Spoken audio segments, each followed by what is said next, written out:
We live in a time where it's cool to be evil. And if you are speaking the truth, then you are considered lethal. Dang.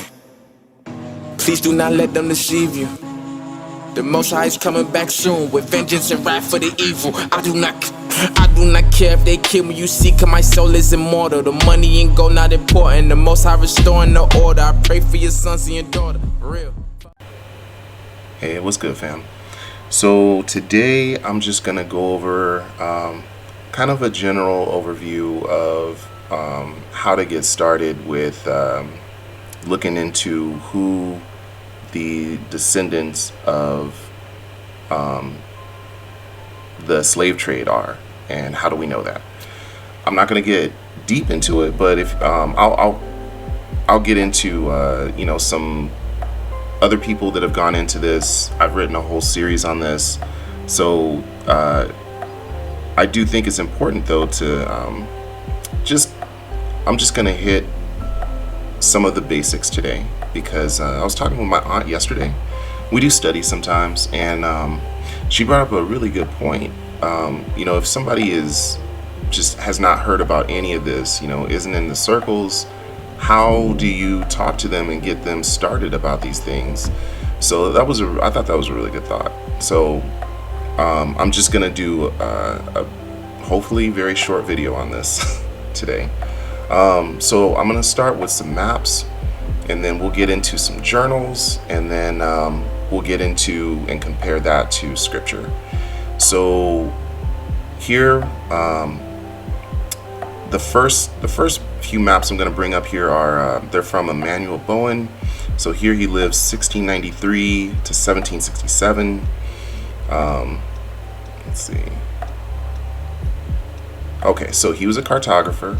Emmanuel Bowen was a printer, publisher, and map engraver in London during the mid-18th century. From 1714 onwards, he worked in London and began to produce some of the finest and most attractive maps of the century. Okay, so let's see. Take a look at this one.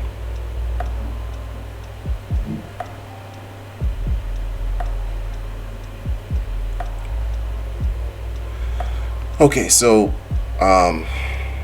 especially for the Western hemisphere of the world, I hope at least most people know that that Black people in the Americas and Europe, we came from West Africa.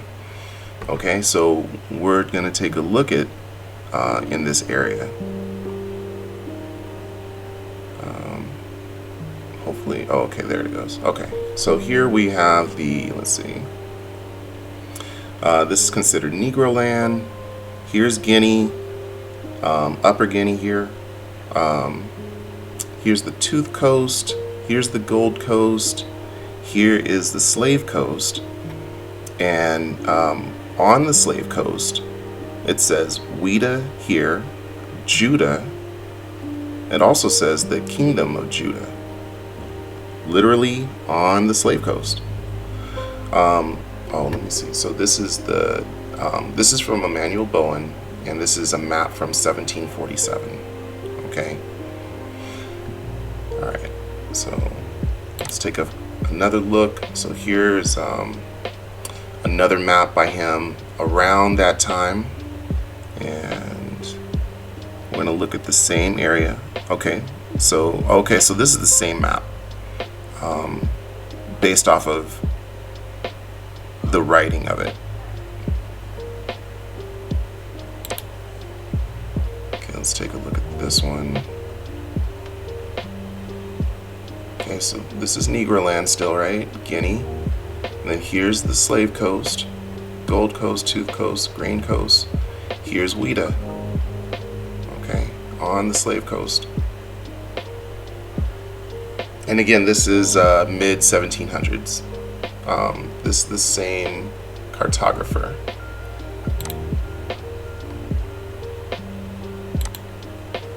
And this is Holman Ayres, map of West Africa. Okay, 1743.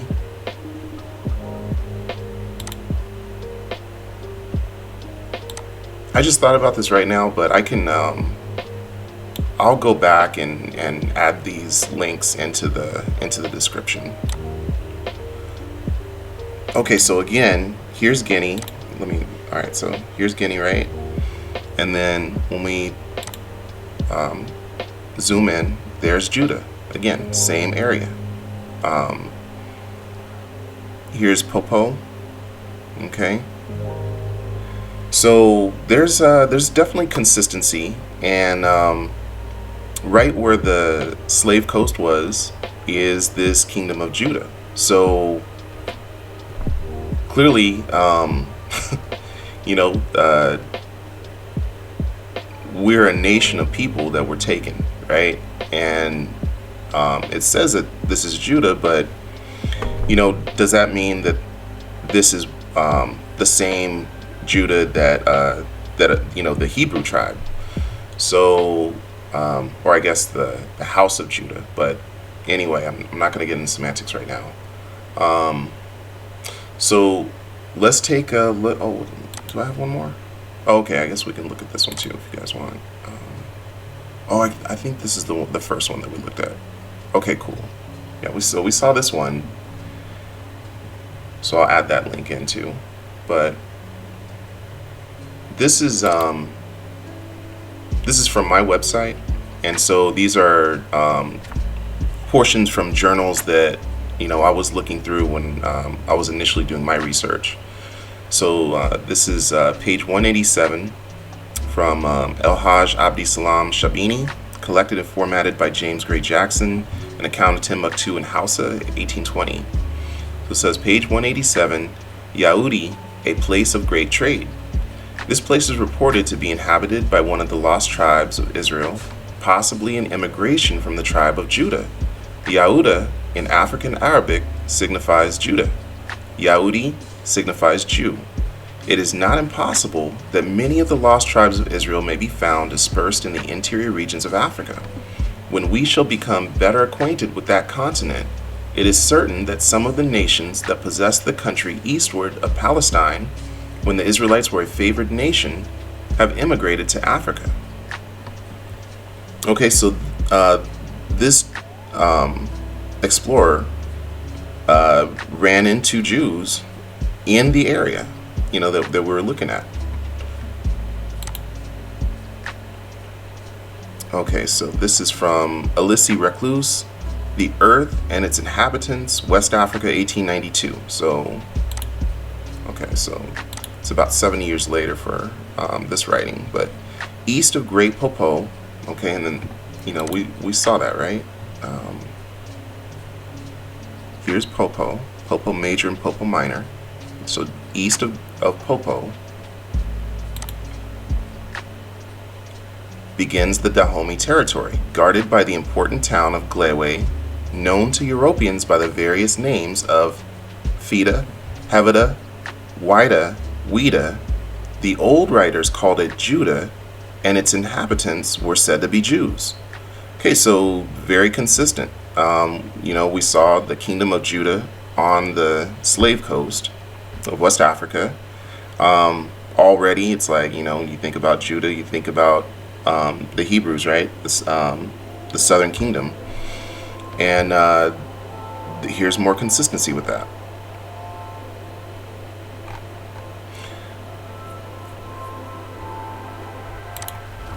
Okay, so again, we have this whole area is considered Guinea at the time, okay? And here, we just have the slave coast, but we don't see Judah anymore. If you notice, this is 1821, so this is a map from 1821, and by then, the majority of Judah is already dispersed. So the kingdom is no longer here, right? The kingdom of Judah is now among the nations. So another thing I wanted to go over here or keep in mind is just how far this whole area of Guinea is. Okay, because Guinea's like a small little country now, just on the edge of West Africa. But before colonization, it spanned quite a bit. So I'm gonna get into this journal here. This is the Nautical Magazine, a journal of papers on subjects connected with maritime affairs, volume 39, 1870. Okay, so here it says Judaism in northern and southern Guinea. Okay, so that's this whole area, right? Upper Guinea, it says Lower Guinea, okay? And all the slaves that were taken came from this whole area. Okay, now a lot came from the slave coast, but there's slave ports all through here. So it says Judaism in northern and southern Guinea. We have already mentioned the existence of Jewish practices in Western Africa. Circumcision prevails in both North and South Guinea, but whether it is of Egyptian or Jewish origin, it is impossible to say. Some traces of the Jewish religion are more fully developed in the northern and others in the southern region. The division of tribes into 12 families, as among the Grebos, the division of time into 7 days, and the observance of lucky and unlucky days, as among the Fantis and Ashantis, the observance of new moons, the offering of bloody sacrifices, and the sprinkling of blood upon their doorposts and altars, and having a house of refuge to which an offender may fly, and the security of falling upon the altar, and in having a distinct priesthood, are practices that are more fully developed in northern than in southern Guinea. On the other hand, we have in southern Guinea demoniacal possessions, prescribed forms and times for mourning for the dead, rules pertaining to cleanliness, purifications, and various other things of a similar character, more or less clearly developed. In both cases, these things are attended to without any clear idea of their import. If asked what they mean or why they are observed, the answer is generally that our fathers did it. So there's a lot being said here, but just I really want to highlight that the customs of Israelites was spread all through this area, through northern and southern Guinea, all through the area where the slaves were taken from. Okay? Here's another piece from the same source here. Religious notions, the inhabitants of Western Africa, without exception, so far as is known, have a clear and decided conviction of the existence of one great supreme being, the maker and governor of all things. They have an equally distinct idea of their own future existence. They have not, however, any suitable conceptions either of the majesty of the one or the nature or consideration of the other. A native African would as soon question his own being as that of his maker, or his present as his future existence. So there is a clear distinction between the indigenous Africans and the inhabitants of Western Africa. Okay, and he already touched upon them following Israelite customs. Okay, so they're following the old law. But this author is just kind of wondering on it himself. He says, but whether it is of Egyptian or Jewish origin, it is impossible to say. Okay, so that's where scripture comes in. Okay, and I'm not going to go into all these curses. Okay, but if you look at Deuteronomy 28, it starts with the blessings of Israel, and then it gets into the curses. Okay, it says, let's see. If you do not obey the voice of Yah, your Elohim, to observe carefully all his commandments and his statutes, which I command you today, that all these curses will come upon you and overtake you.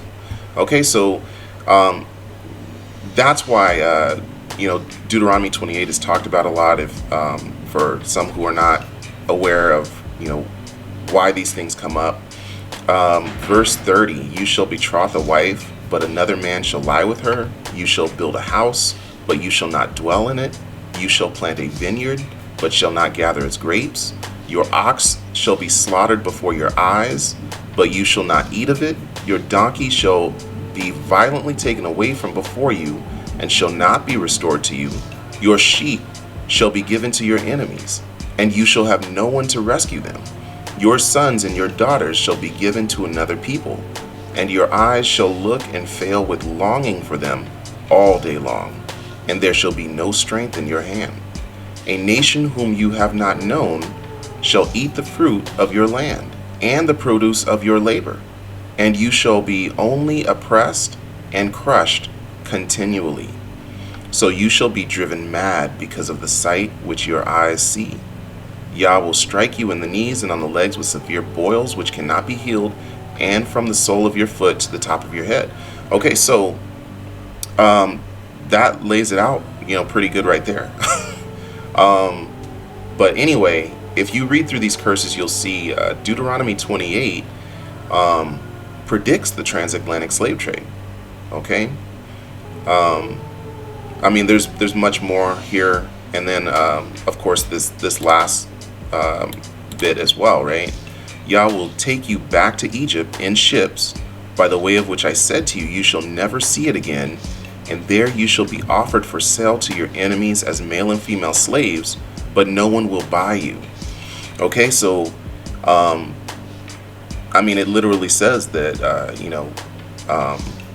Israel would go back into slavery, okay, back to Egypt, right? The iron furnace,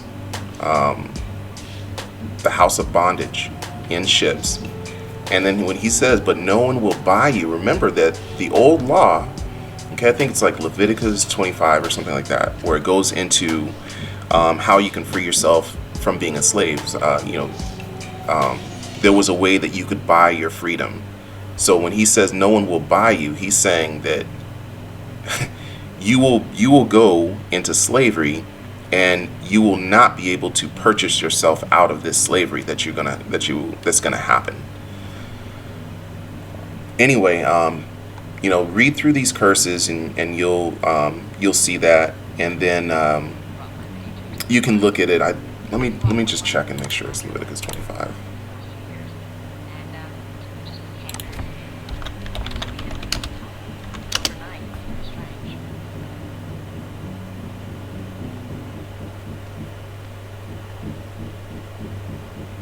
Yeah, redemption of property here, and then the law concerning slavery. So it's probably going to be in this. Yeah, looks like it's going to be in this piece. In any case, that's where all this is coming from, right? So when you start to look at it, you start to understand, like, all these Negroes, are not Africans. They're Hebrews, of Israelites of the southern kingdom, the house of Judah.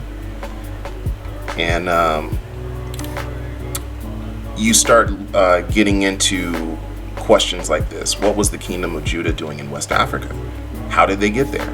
What does that mean for the land of Israel today and its inhabitants? Does the scripture support dark-skinned, woolly-haired Jews? What does this mean when reading and understanding prophecy? So all these questions, come out of that understanding of who the Jews are. Okay. And I just one more thing though. I also wanted to just mention that, because sometimes it comes up. Well, you sold yourselves into slavery. That's not true. Jews ran into Africa to hide among the Africans because, we look similar.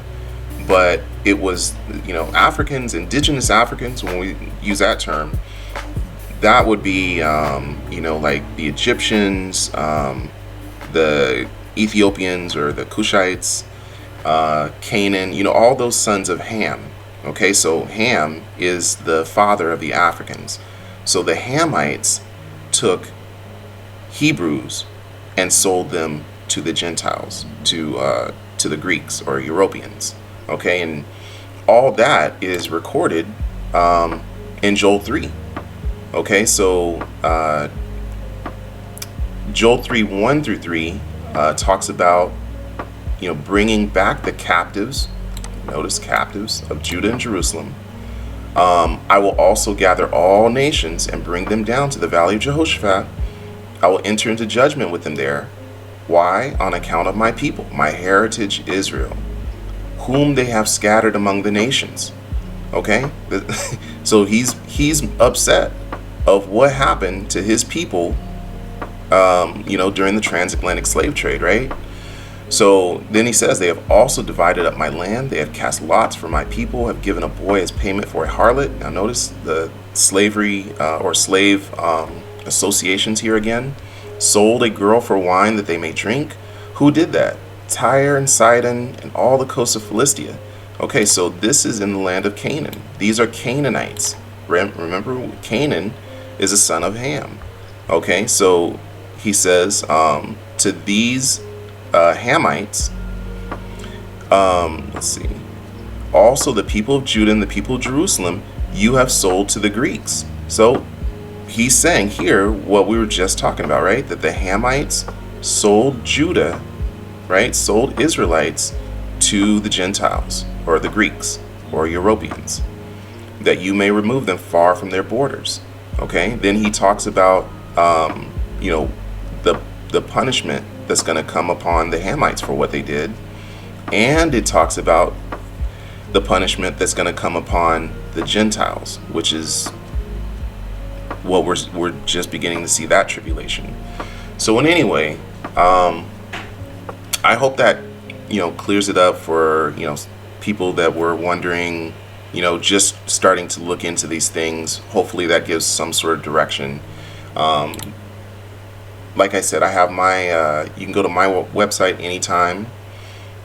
Click on the series. It's blacksimba.com, by the way. BLAKSIMBA.com. Go to the series page. And here's the, here's my Scattered Hebrew series. Okay. And then also, I have my YouTube channel. If you go to channels, all these talk about in depth. Okay, they talk in depth about how we know who we are. Okay, specifically, Dante has done a lot of great work on this. There's more than this, obviously, but these are the ones that are showing. I'm not sure why it doesn't show the rest of mine. Let me see if I can. Okay. Right, yeah, so Benaiah Israel has, dug into this a lot too, as well as the Gates of Huldah. So anyway, there's websites or, channels to go out and take a look at this on your own too, if you want. All praises to the Most High Yah and to the Lion of Judah, the Lion of Israel. Peace.